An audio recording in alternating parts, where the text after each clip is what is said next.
لما كيلو الطحينه يوصل ل 100 جنيه يبقى لازم يكون في وقفه. النهارده رحت اشتريت طحينه لقيت الكيلو وصل ل 100 جنيه. طب هعمل ايه؟ هاجي بايدي فاضيه؟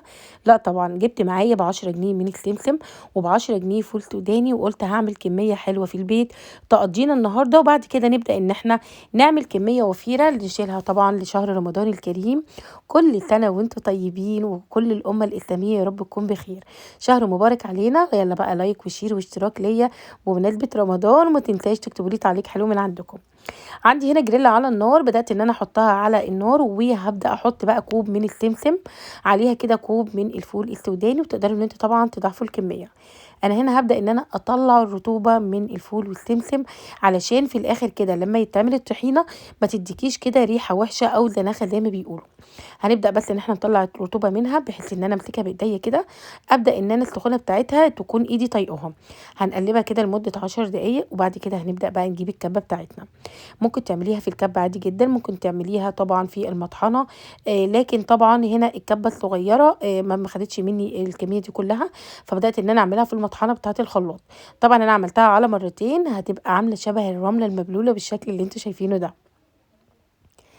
بعد ما خلصنا الكمية كلها هنبدأ بقى ان احنا نرجعها تاني على الجريلا، وهنبدأ ان احنا نعيرها كوب كوب.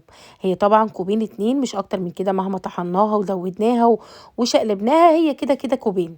هنبدأ بس ان احنا ناخد اول كوب، وفي الخلاط على طول هنبدأ ان احنا نحط كل المكونات بتاعتنا.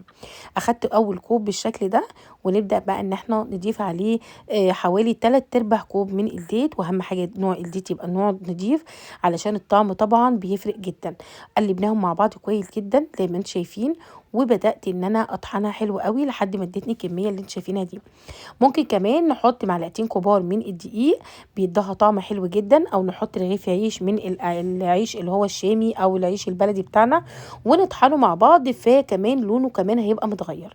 هنا الطحينه بتاعتنا بتبقى خام قوي.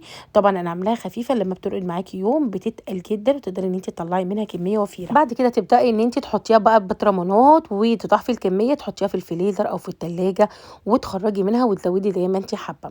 لو حابه تعملي الطحينه بتاعه الكبابجي، تجيبي نص كوب من الطحينه او كوب، وتحطيه في الخلاط، وتحطي عليه رغيف عيش من العيش البلدي، فصين توم مهروسين، طبعا خل، وبقيه المكونات اللي هي التوابل بتاعتنا، عصره ليمونه، وتخلطيها كويس جدا في الخلاط، وتطلعي احلى طحينه بتاعه الكبابجي.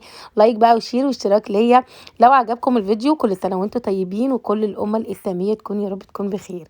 شهر مبارك علينا. اشوفكم بقى في حلقه جديده وفيديو جديد.